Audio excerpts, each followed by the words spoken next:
This meeting is being recorded. Okay, Professor.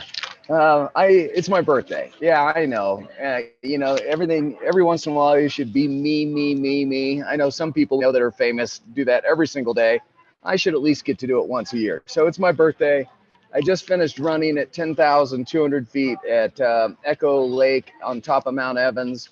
And yes, it goes to 14,400 feet. I didn't quite get up there, but I was running around a beautiful lake, and I'm running late, sweaty in a busy cafe. So occasionally I'm going to put myself on mute just so you don't have the background noise. Thank you for being here, Professor. We've been taking a couple of weeks off, and all that's my fault. Nice to see you again. Great to be here. It's also almost my birthday, by the way. Oh, well, then we got to make it all about you on your birthday, right? My birthday is on Tuesday. Ah, well, let's next week, if we do it, it can all be about you. But this is about us, and then I'll put myself on mute here in just a second if there's background noise. Us, and what I mean by us is democracy. I mean, isn't that about us? First, Professor, is America a democracy? Not a pure democracy, no. Well, yeah, but just to answer the question, yes or no. God, I feel like you're on trial. Is an America a democracy, yes or no? Yes. Yeah, right, of course we are. We're a constitutional republic. Form of democracy is how I like to answer it. How would you answer it? Yeah, the same. Okay, cool. But why are Republicans and Democrats constantly fighting about just what we just fought about? Are we a democracy, or are we a republic, or we're some nuance? Is it an important distinction? And by the way, it may be. Take a moment. I'm going to put myself on mute. Take a moment and describe to whoever listens to this in the future, is America a democracy? Are we a republic? Does it matter? Hey, nice to see you. Gosh, what a small world. God, you're up here in Pine, Colorado, and you run into an old friend. Anyway, yeah. Professor, explain this nuance if it's important. Okay. Well, in essence, we are many things. We are a pluralistic form of government, which means that we are many things. We are a democracy, meaning that just the plain definition of democracy, meaning rule by the people. That's what we have. But in addition to being a democracy, we are also a republic. And the oldest definition of a republic just means public thing. Believe it or not, it does it. And sometimes, but I think it's interesting that sometimes that gets translated as politics, or sometimes it gets translated as just public thing, which tells you kind of what it might have meant in the, thank you, Jake just put it in this.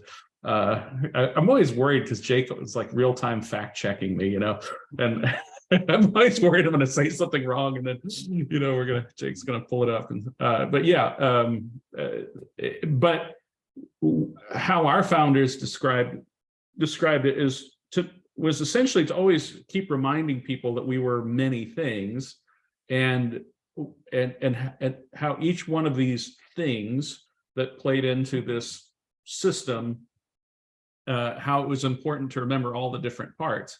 That the only legitimate form of government comes from rule of the people. So that is where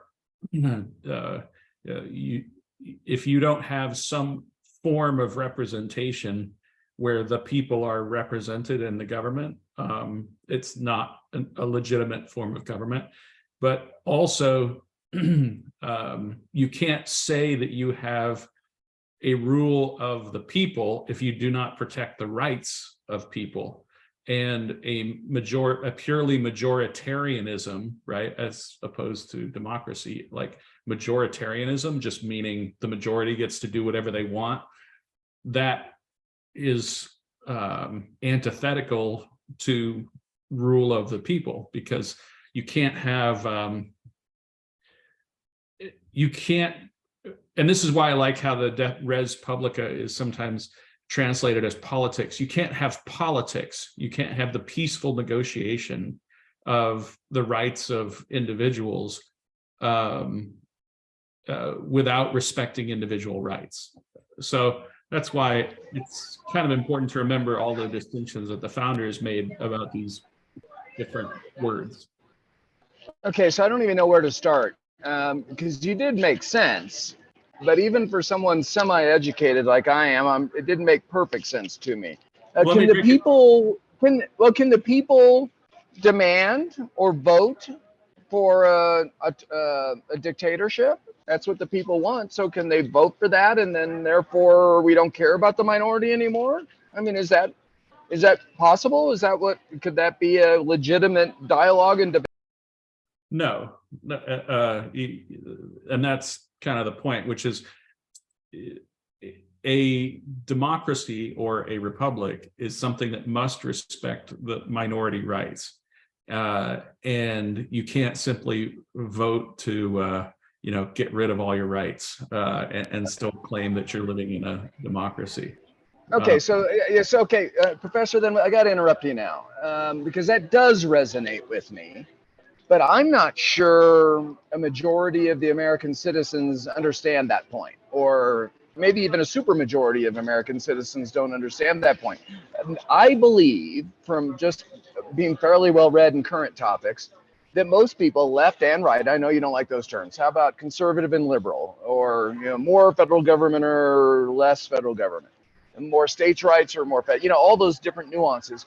I think a majority, maybe a super majority of citizens now just kind of want what they want in the whatever way they can get it. And they're madder than hell at the other side. And if they can get their side, then they're happy. So my proof to that is a very smart professor, Stephen Levitsky. It's very small print, so I can't quite read. I think it's Stephen Levitsky. And he's from one of those really powerful elite universities, Yale or Harvard, or it wasn't Stanford, it was on the East Coast. And he just wrote a new book called Tyranny of the Minority, how American democracy came to the breaking point. And we put that in the link so people can look it up. It's worth an hour of your time to listen to it. It's actually 45 minutes and a half hour of Q&A. And the Q&A is really good. These students and other professors and faculty were good. He has the premise that America is potentially on the verge of extinction. Well, shocking. Maybe we've potentially been on the verge of extinction since its founding. But he has some really interesting points that I generally agree with. That if we're not careful, if we allow authoritarians to rule our country, then we're not going to be a country anymore. It's the purpose of our country. And in order to make sure that we're still here, we must allow the minority not to rule.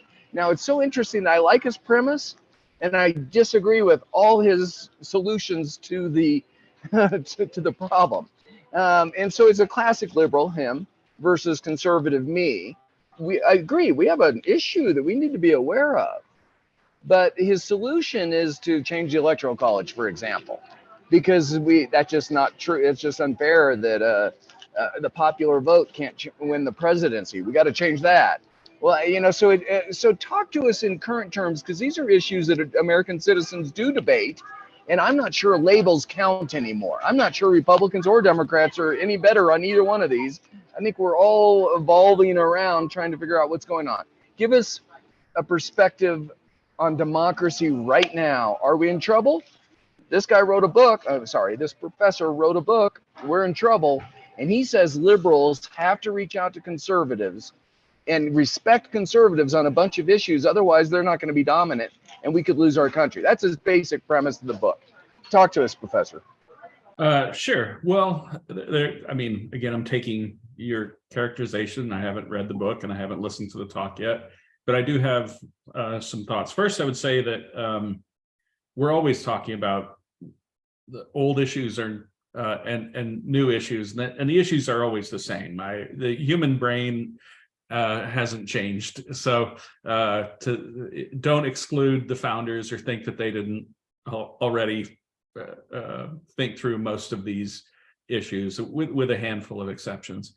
The next thing I would say is I agree with him, at least in one sense, and that is that America is always on the brink of losing our representative form of government. And that's because of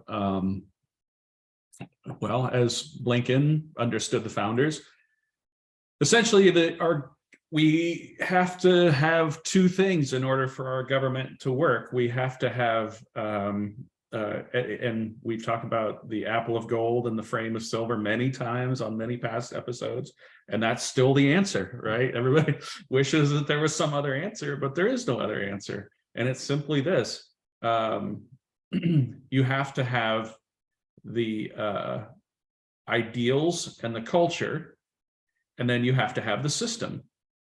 But it has to be both of those things. It can't be one or the other. And if either, it's like a multiplication table where if either one of those things is zero, then the answer is zero. So you can't just have a constitution without having the culture, and you can't have the culture without the constitution. If either one of those things is zero, we don't have a representative government. And which is to say, one of the things that we should be worried about is the loss of a culture that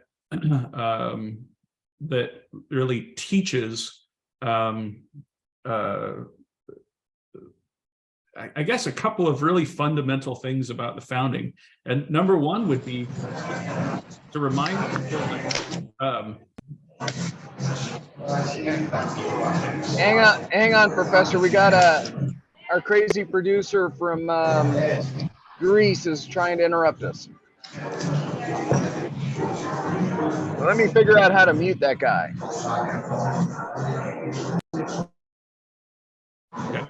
Sorry, gentlemen. I got knocked off and back on. okay. Now I'm muting. Okay.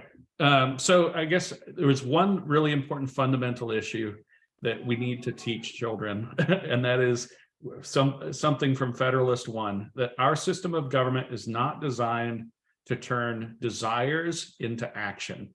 It's designed to force people into governing from reflection and choice, meaning you don't get what you want right now, and you don't get to turn what you want into government action. But what you get to do is you get to take what you want and put it into this filter that forces you to, for your passions to cool.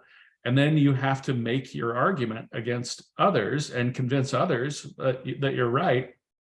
And then you get to reflect and then choose. And because that's the important thing, because if you have a system that does nothing but turn the desires of the majority into action, that's the key to anarchy. It's what led to actually the collapse of our first government. It's what led to the collapse of the Articles of Confederation. So what you must teach every generation of people is why you have to respect the system. So you create a culture that respects the system, because that's what ultimately protects peace between individuals and in the political system.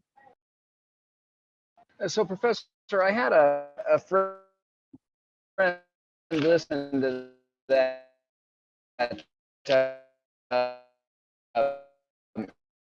hour. Sorry, the audio is going out. Can you maybe type your question or something? Because I can't hear you.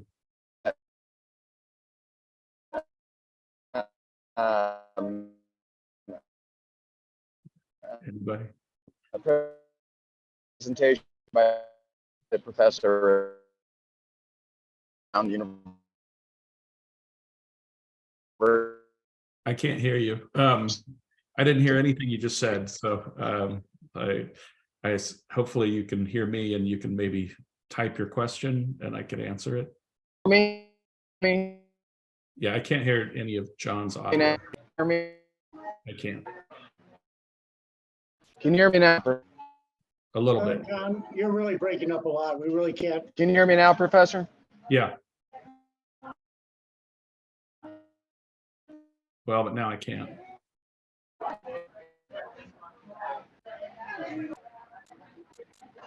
I bet you can hear me now, though. Yeah. Right, Like you can hear me, you just got to start talking, and you're breaking up. Maybe try turning off your video. I can't hear you. You're really breaking up, and no, I don't think anybody can hear anything you're saying, except for it's just coming in. All right, Professor, can you hear me? Yep.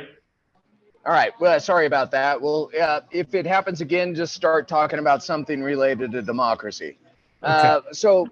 My dear friend, who's a liberal and he's a Democrat, listened to this hour and a half long discussion from this professor who was speaking at Brown on his new book. And he goes, "Oh, yeah, that makes perfect sense. We've got to change the electoral college and the way we have at presidency and change. I mean, all sorts of stuff the professor recommended." And I said, "Well, isn't it actually more dangerous?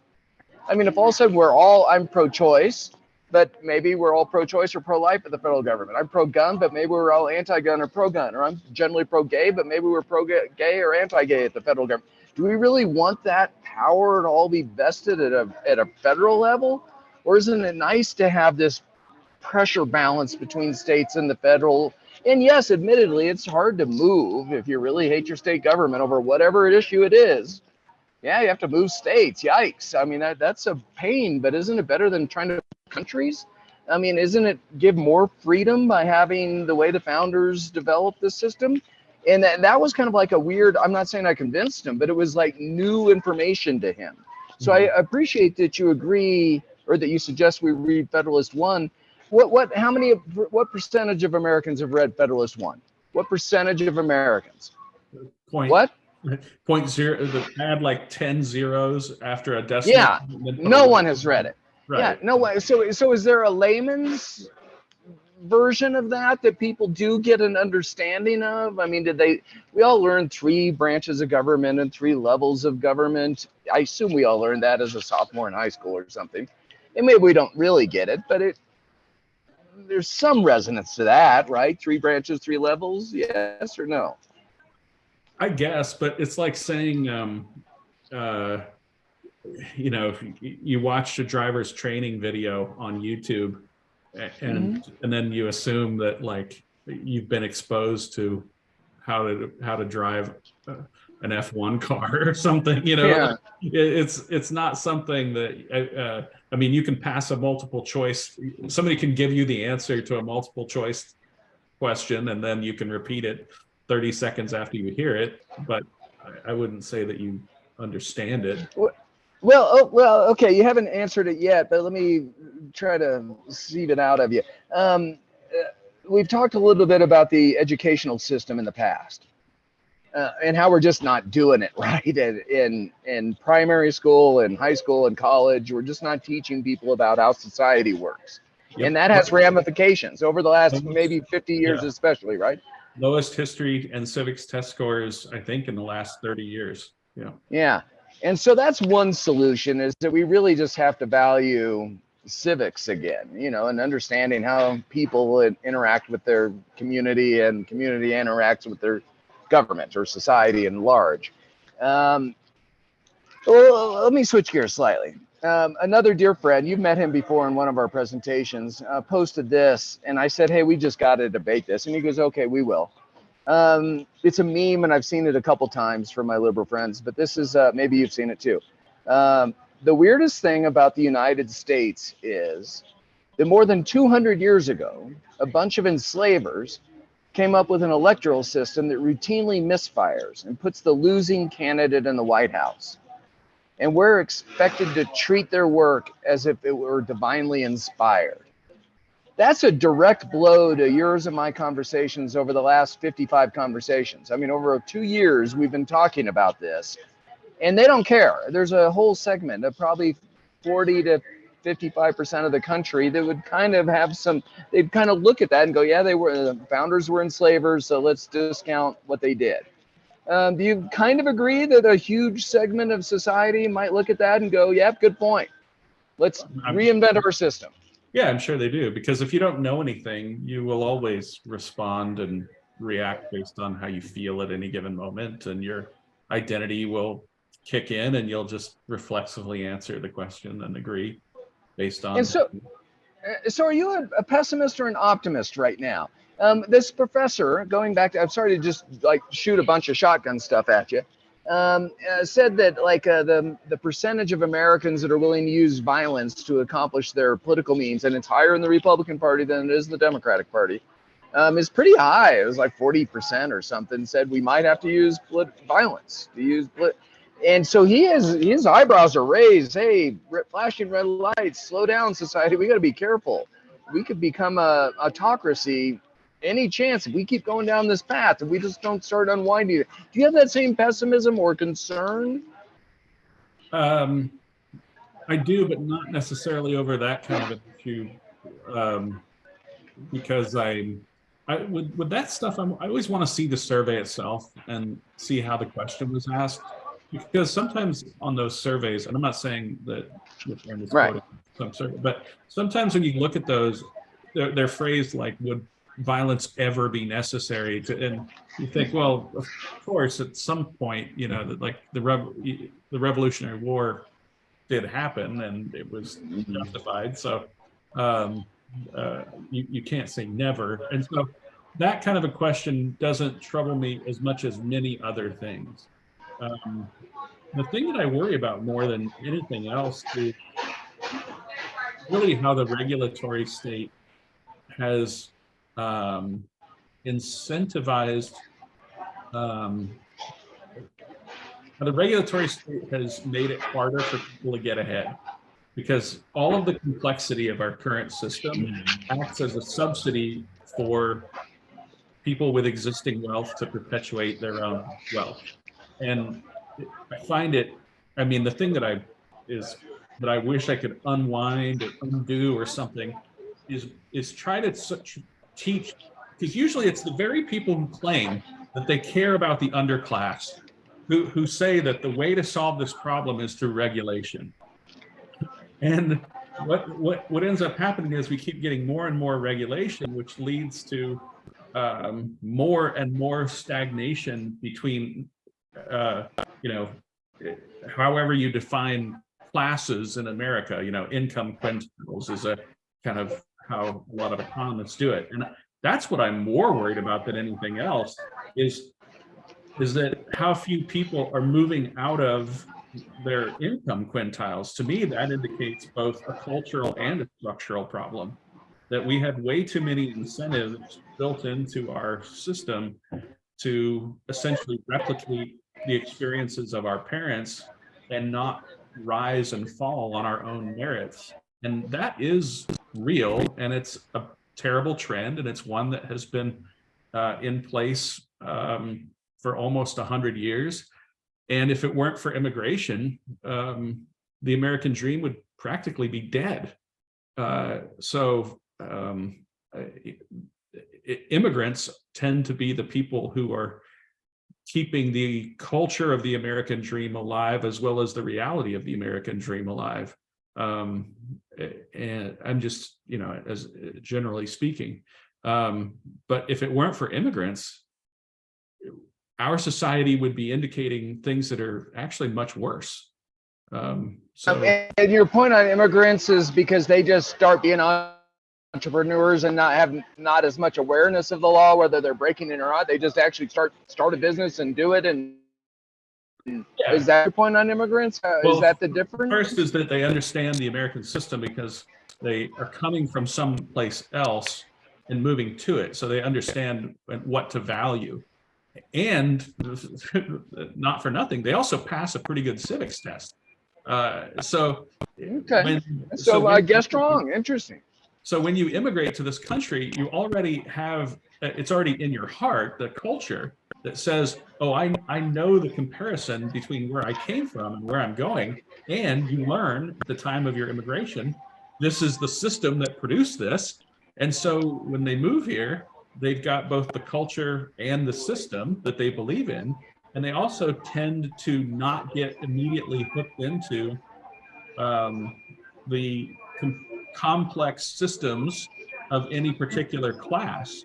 So they will often not partake of the incentives and just keep rising and overcoming each of these obstacles that get in their way. Whereas if you're here and you kind of know the system and you know how to, make sure that your kids succeed, all of the things to do to give your own children an advantage.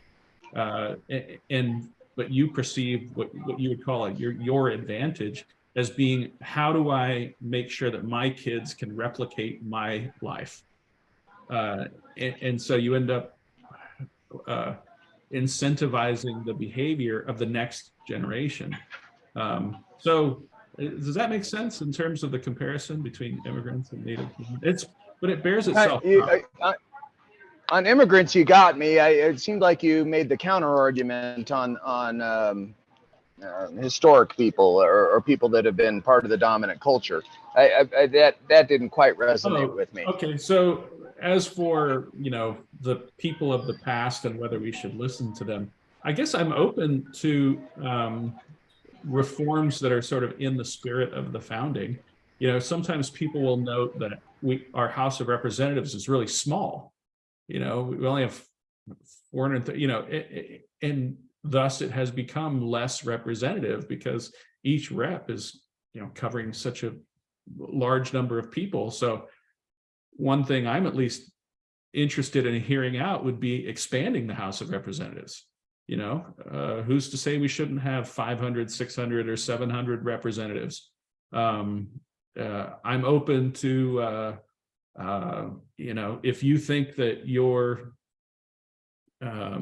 state is somehow underrepresented under the, current structure, I don't know, apply for statehood. We do have some precedent in the United States of how we have allowed new states to come in to the United States. And if you reorganize your state and apply for statehood and you do it peacefully and convince other people that it's a good idea, I don't know, follow the rules and run it up the flagpole and let's see who salutes. I don't have a problem with reform within the context of the rules, but I do have a problem with the simple ad hominem attack that says we shouldn't listen to these people because it was a long time ago, and that somehow their defining feature was that some of them owned slaves. It's sort of like, and I would also just point out, didn't Joe Biden always drive Mustangs? Just because Joe Biden likes cars doesn't mean that he can't envision a future with electric vehicles. Just because something is a fact of the world that you currently live in doesn't somehow preclude you from being able to think about a better world or a better life. If you were to ask me overnight, what would I do to fix California, right? Well, gosh, that's a big question. But I always, my stock answer is always, nuclear powered desalination plants, because tell me what we couldn't do and get rid of all the rules in higher ed, right? Wipe the slate clean and go back to the 1960 higher ed master plan and start over would be my other, I guess that would be point number 3.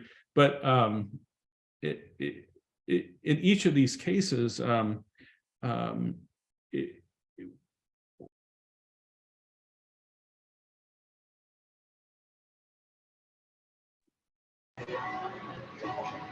just because we live in a flawed era, that doesn't mean that we don't get to speak about the flaws of our era.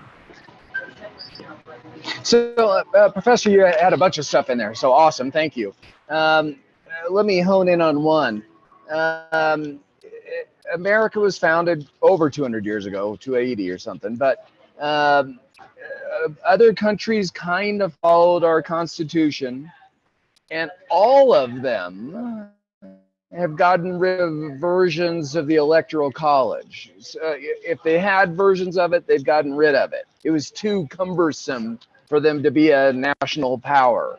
And supposedly, this professor says, we're the only one with all these restrictions on our national strength, that the popular vote for president, and Electoral College and minor states' rights. And you can go through a whole litany of things, generally on the liberal side, but I bet conservatives have some obnoxious things as well. Is that a valid point? Or in the history of human relations, yes, we had a great idea and it hasn't been emulated by other countries because... I guess the main reason is there aren't any other countries that are like us. we're somewhat unique in that, it's one thing to say, oh, this works in New Zealand or Australia. I would almost think that you have to look to other countries that are at least have the potential to be kind of like the United States. I mean, I think Mexico, Brazil, certainly China, India, but that's there are a small number of countries in the world who really have the potential to be as big and as powerful as the United States. But one of the reasons why we developed into this continental powerhouse is because of the federal system.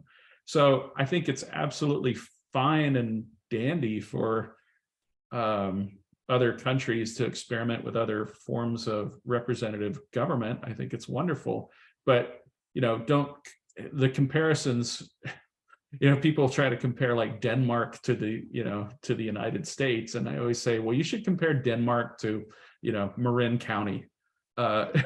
and Or then, Rhode Island, or or I don't know, go to that Charles Murray book on the super zips, right? Right. And compare the people who live in a super zip to the people who live in Monaco. I think right? that was coming apart. Is that the book you were Yeah. referring to? Yeah. So, Professor, you had a litany against California, wisely so, probably, at least from my perspective. I mean, it's a name of liberal policy, and California has implemented it over the last 30 years, right? Pardon, what was the last bit? Name a liberal policy, and California has implemented it over the last 30 years, right?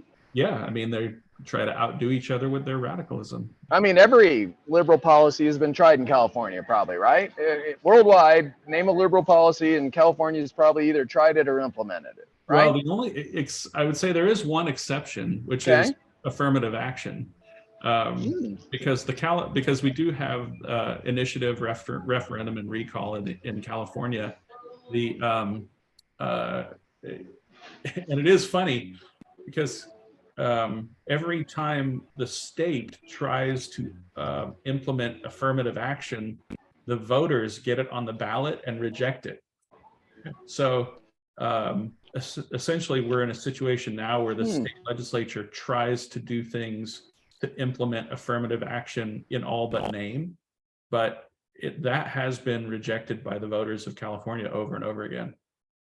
That's news to me, and it was an interesting point. But to my point, isn't our system in the United States set up where California can be as crazy, weird, and liberal and everything it wants to be, and it's really not much of my business in Colorado?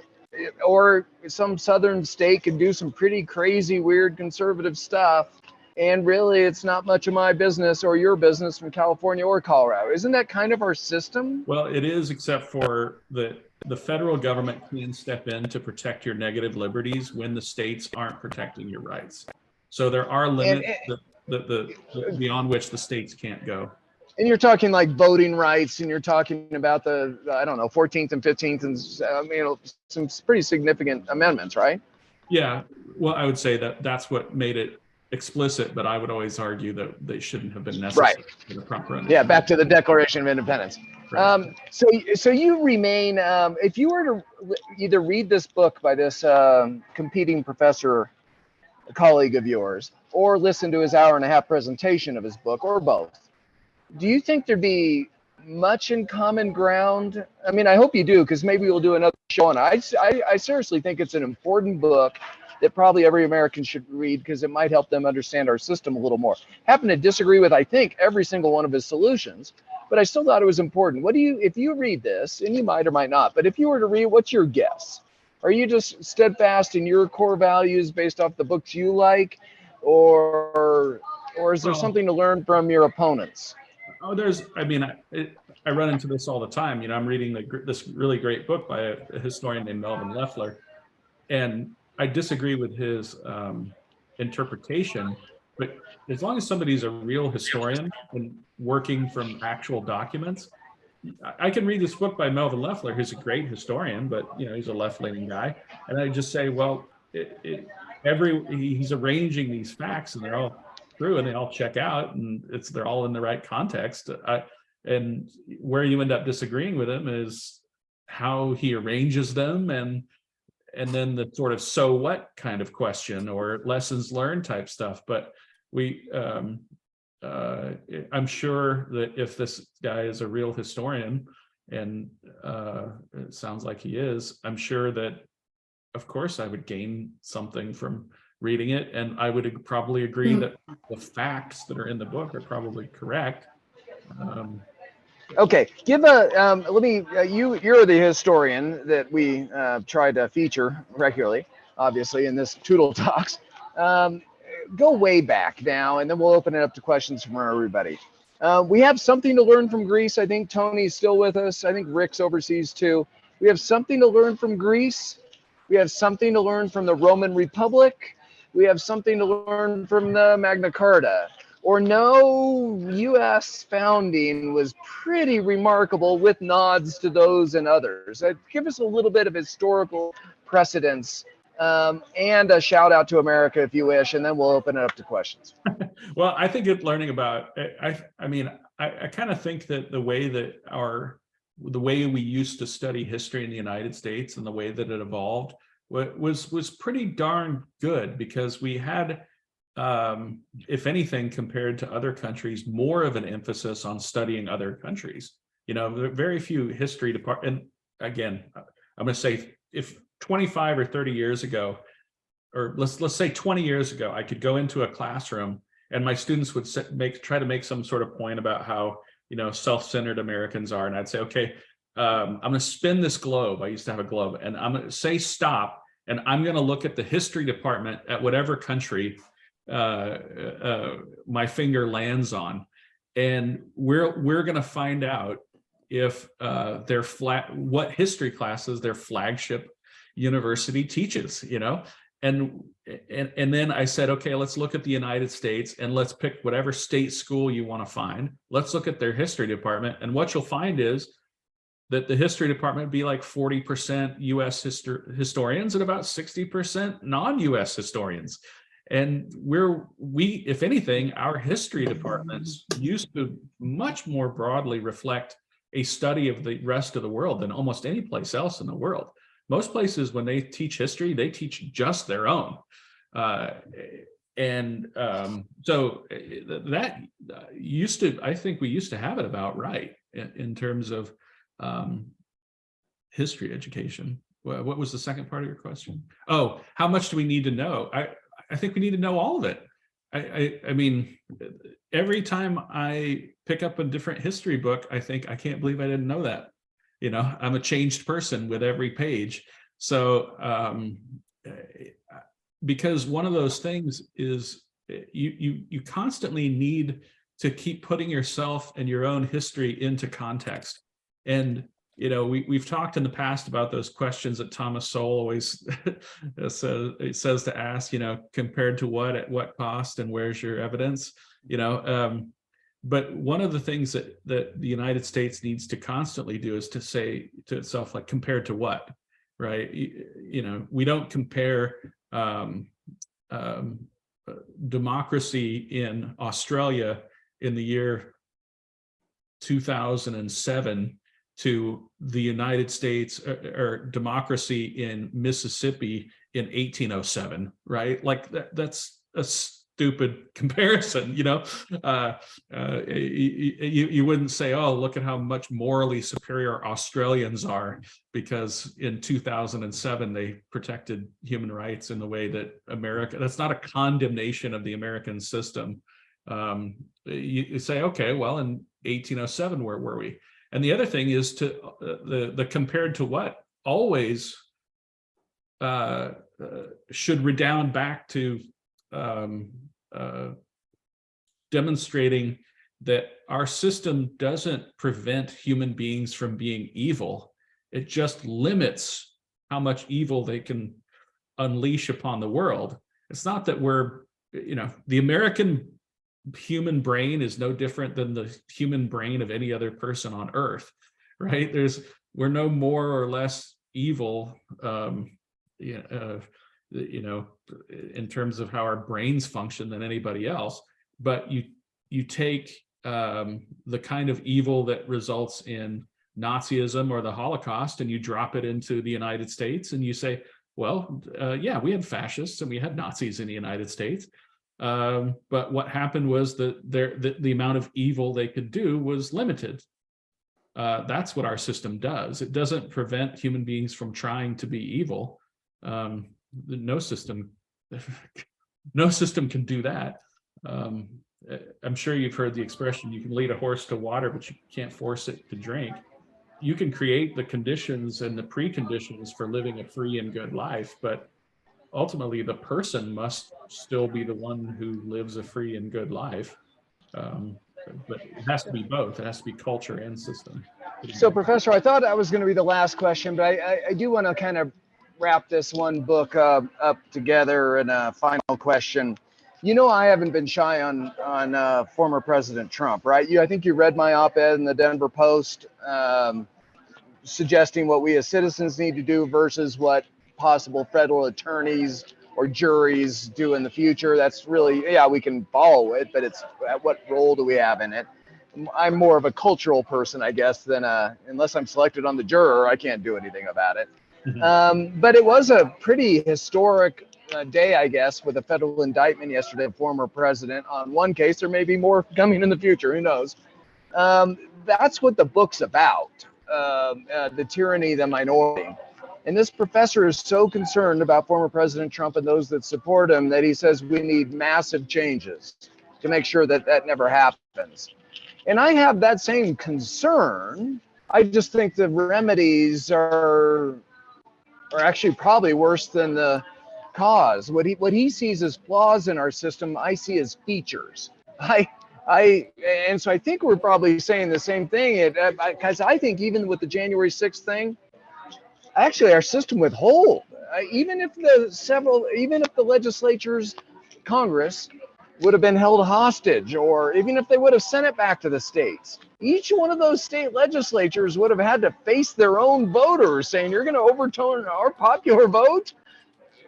I don't think that would have happened. Maybe it would have, but then the third branch of government still would have weighed in. I mean, our system is so redundant and so resilient that I still have optimism about America, where he has this great fear. I have some awareness, but I'm not paranoid. Where do you, and I'm not saying he's paranoid, I'm just saying he thinks it's such an urgent threat that we almost need to throw out our whole founding of the Electoral College in order to make sure it never happens, where I kind of think, thank God for the Electoral College, that no powerful person of either stripe can really get their way. Can you give us some response to this that might be helpful for citizens thinking through it? Yeah, I just think every time you remove one of these guardrails, the unintended consequences are immeasurable. I remember the old, I think it used to be called Chesterton's fence or Chesterton's maxim. Have we ever talked about that before? Maybe. It rings a bell, but I can't remember any of the maxims. Well, G.K. Chesterton who once said that if you want to repeal the fence, Jake is asking, that if you want to tear down a fence, before you get to tear it down, you have to go and find out why it was built in the first place and be able to explain that to me. And I like that as a feature of the law, meaning that you don't get to undo something that's been around a long time unless you can tell me and really explain to me why it existed in the first place. I think that's a good it's a good model for government, because if you think that, oh, this was just something to protect slave owners, say it this way.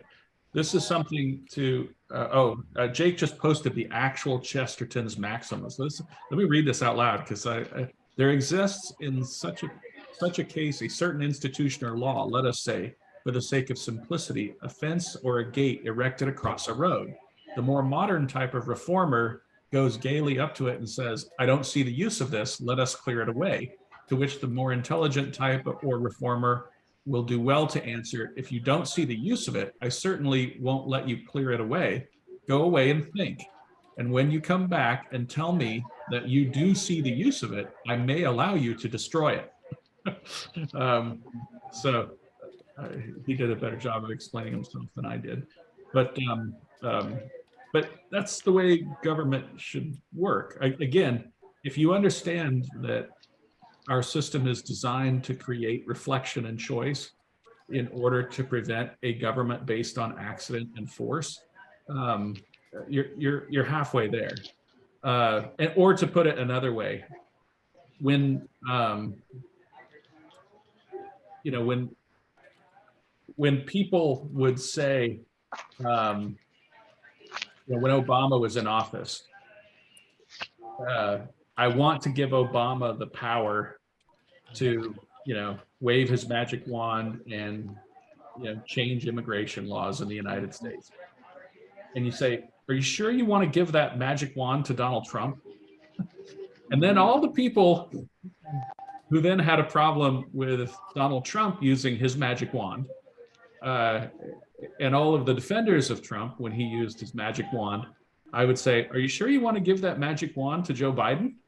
And now that Joe Biden is president and he wants to use his magic wand to get rid of student loan debt, I just don't know how Americans can't see the problem with having elected kings and giving them magic wands.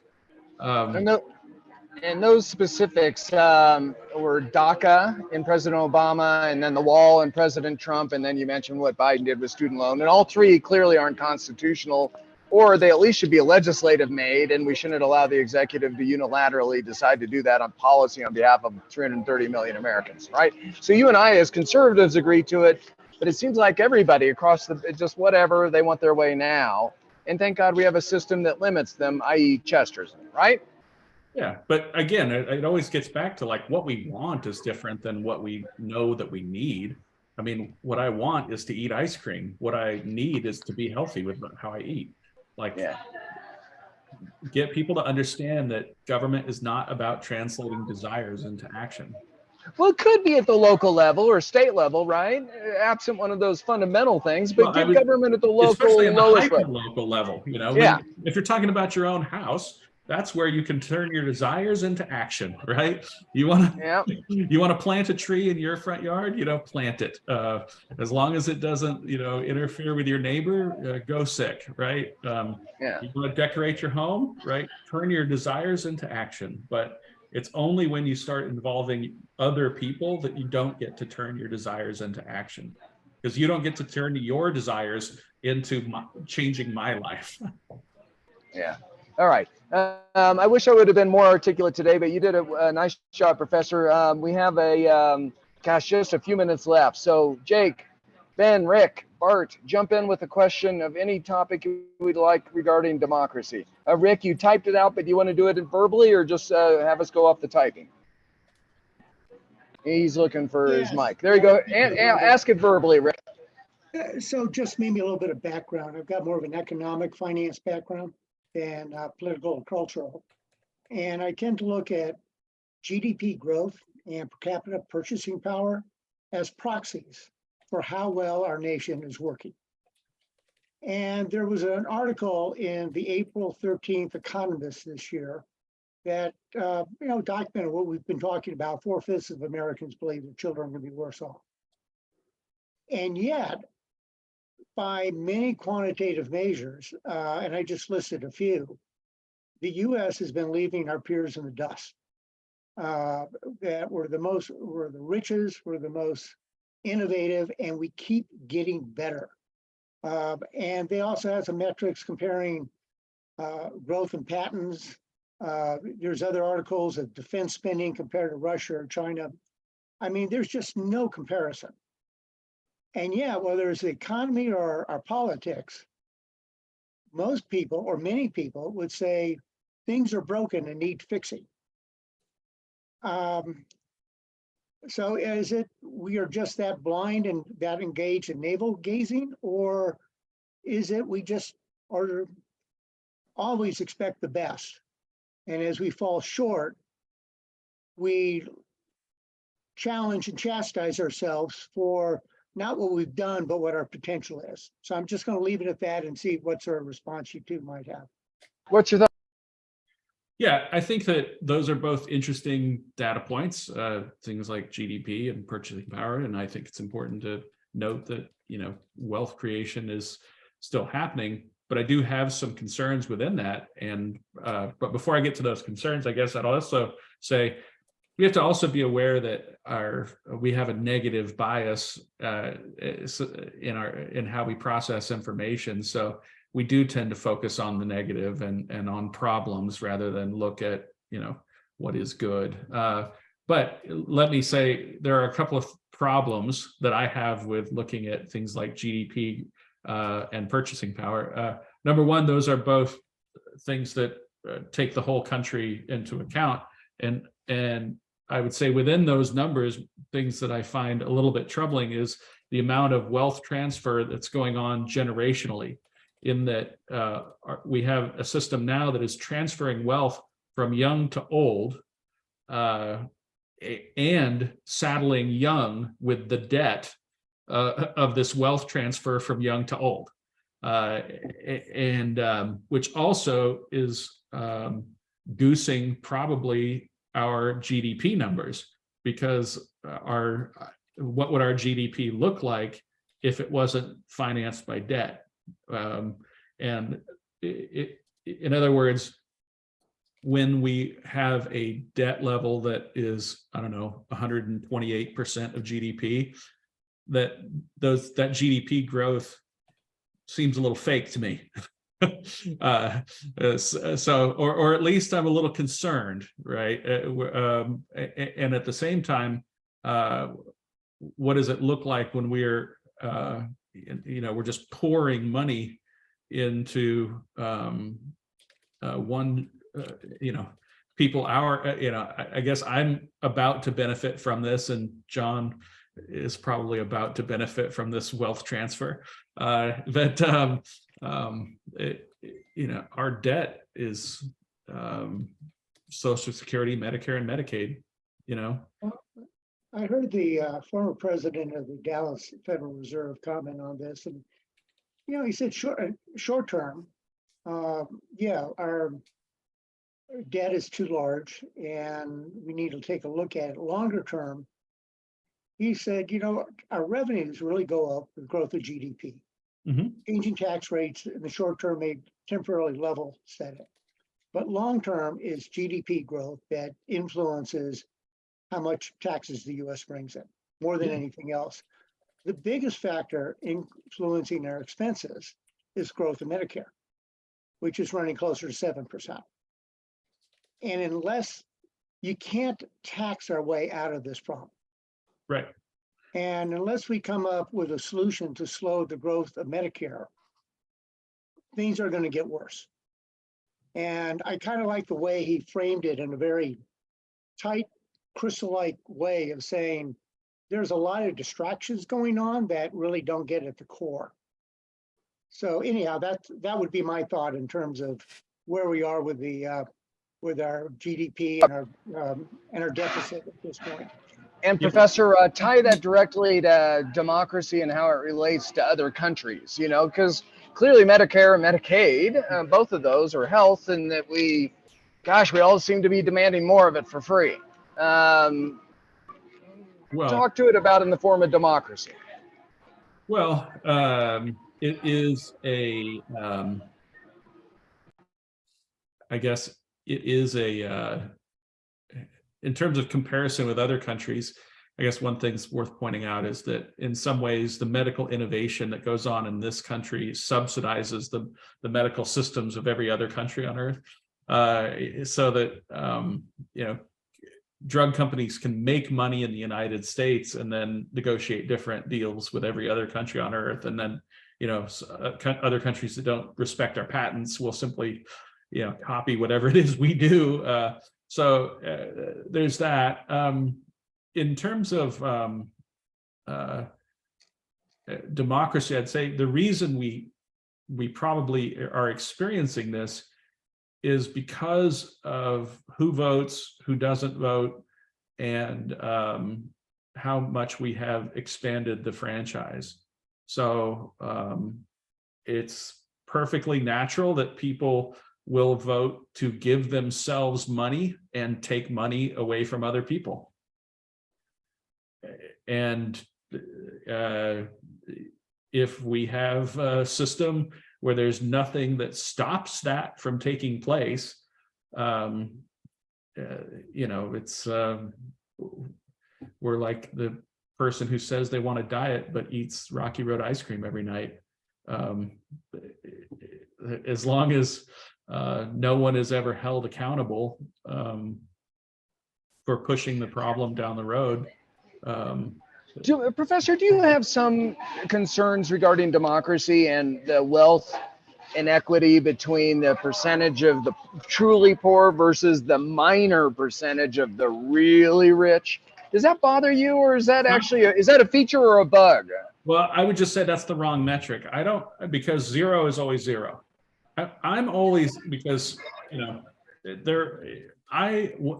doesn't concern me the percentage of people who live in poverty. What concerns me is the percentage of people who stay in poverty. So, you take somebody who makes $0 and you track them 20 years later and say, are they out of poverty, right? Have they moved out of their income quintile? Have they moved up 1? Have they moved up 2? Have they moved up 3? And it doesn't, it's okay to have a lot of poor people, as long as those people don't stay poor and the new poor people are new people.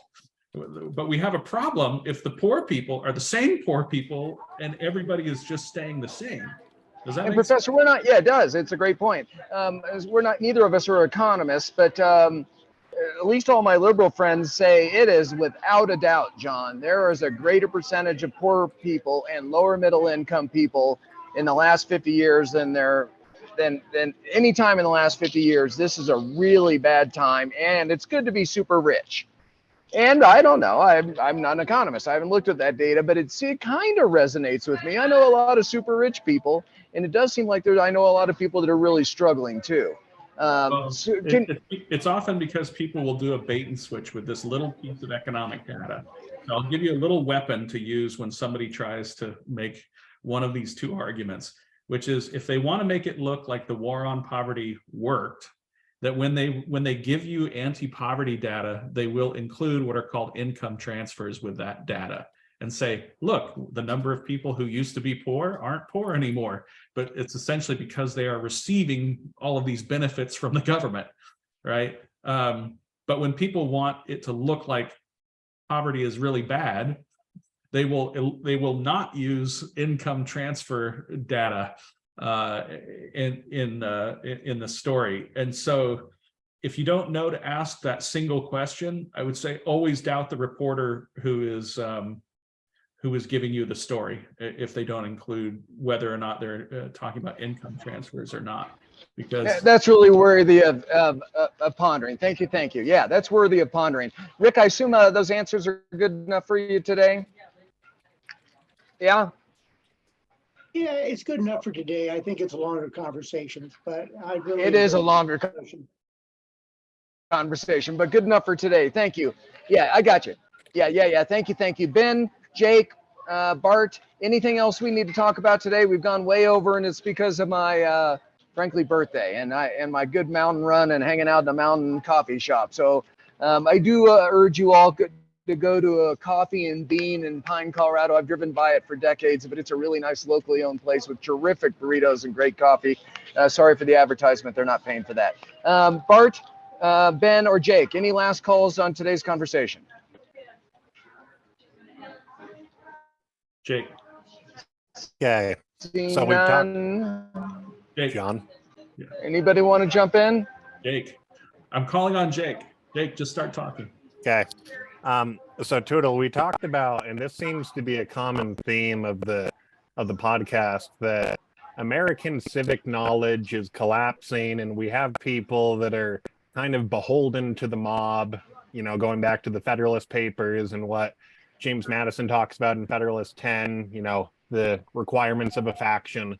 You know, we have people that want to strip the wealth from the wealthy and redistribute it to the poor, et cetera, et cetera. We have people that are arguing at a Brown University talk, even though they're a Harvard professor, for essentially tearing up the Constitution.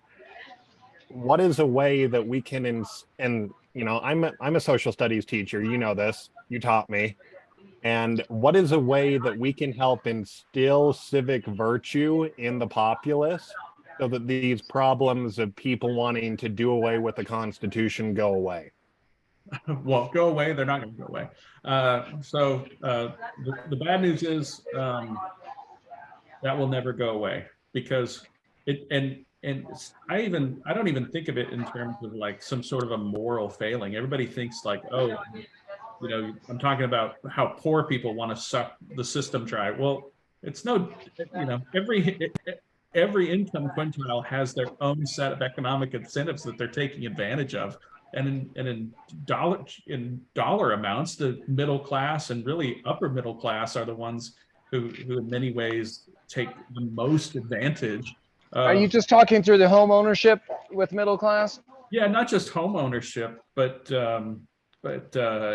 really understanding how to work the system to get their kids into college and Okay, you know, all right, get a little broader. Essentially, anybody from a 2 college educated household does a really good job of making sure that their kids replicate that lifestyle, and making sure that they manipulate their own wealth to give their kids the kinds of advantages. I mean, and rich people do this too. I mean, everybody does it. It's not a moral failing of an individual person. It's just what happens when you build these incentives into each part of the system. So I'd say we're never going to eliminate people responding to incentives. That's basic human nature and economics, right? That human beings respond to incentives. But I think that the key is still something that is so simple, and it's just get every kid to read a biography, because nobody falls in love with an abstract system. You have to make a connection with an individual, and just get students to pick up a biography of someone. You know, make kids read that biography, because get them to inhabit the world, get them to inhabit a world outside of their own world and see through someone else's eyes. And that will be a lesson in empathy and wisdom, and usually kindliness. You'll start to understand when you know, people make decisions and you start to think, oh, I probably would have done the same thing with the same information, that kind of I think getting kids to just read one biography of the founding or the Civil War or something, you know, something, you know, have them read Steve Knott's and Tony Williams' book on Washington and Hamilton, you know, just anything. It's good. I'll note something else that you put into the show notes about the poverty rate being half of what it was in 1950. But that's another thing that people do with stats, and that the poverty rate in the United States was essentially dropping every decade, and it with no anti-poverty programs at all. You know, we went from a country where, and a world where 90 to 97% of the world was living in abject poverty to its current rate. But the poverty rate starting in 1950 was already going down. And essentially what happened was the anti-poverty programs that were launched as part of the Great Society, you'll see that the poverty rate continues to go down in 1963, 64, 65. But those first anti-poverty programs were not approved until 66, and they don't really come in to play until 1967 and 68. And then something magical happens with our poverty rate as soon as the War on Poverty is fully funded and launched in the 1970s. And that is, our poverty rate stops going down. And our poverty rate has basically tracked the economy of the United States ever since the launching of the war on poverty. Oh, so Professor, though, that does contradict what he just put, though, that today's poverty rate, I assume 2023, is half of what it was in 1950. Agree or disagree? Well, I'm telling you why that is the case. That the poverty Okay. rate is going down from 1950 to about 1967, 68, and then it has stayed the same and tracked with the economy ever since. Oh, tracked with the economy ever since. Okay. All right. Jake, are you happy with that, or you wanted another explanation or question Q&A? Okay, cool. I would say, Bart, like, or if you want a good stat on poverty, start it from 1970 to the present day. And then Bart, put it Jake on will a have that chart. up in about 12 seconds. Yeah, and then have it chart with, say, the overall like GDP numbers. And what you'll notice is that poverty just tracks with GDP starting in about 1970. All right. Yeah, he just put it up. Boy, he's good. You taught him well, or maybe it's genetics. Ben or Bart, any last concluding comments, or we're way over today? Good, actually. So Okay. Well, nice to happy see birthday. you. Hey, you're kind. Thank you. Ben, I assume you're good. No need to jump in if you. Oh, yeah, you took yourself off. You good, Ben? Nope, just wish you a happy birthday, John. Oh, man, you chef guy. Hey, Professor, thank you so much for your time today. I just can't emphasize to you enough how important it is, whether it's this podcast or our Facebook posts. You have some real zingers out there that pass the test of time, or whether it's personal conversations over the back fence and many other ways. We need to keep doing this. I'm just really surprised on how poorly we react to each other when we don't intentionally decide to be thoughtful with each other. So hopefully you and I and the rest of the team is modeling that, but we need to give somebody a way of engaging and being appreciated versus the tendency that so many seem to have towards violence. I think for the next 5 or 10 years, I need to make that a personal mission. If you want to go box somebody, that's fine. Or if you want to do wrestling, but go hurt some innocent cop or some innocent person in their home or their business. I don't know what's going on in society, why so many seem to at least inclined to say that might be okay. It ain't okay. And we need to give them some other outlet. So on behalf of my birthday, that was my personal privilege. Thanks for playing a part of being a decent patriot. Professor, thanks so much for your time today, you all. Yeah, happy birthday. Thanks. You have a concluding remark? I gave you my last thing. Besides happy birthday, is there anything that we missed today? Do you want to make your statement now? No, just got to now I have to get ready for my last year of my 40s, so we really need to enjoy next year. It gets worse, Professor. I got 7 years on you. It gets worse. So enjoy. Talk to you soon. Take care.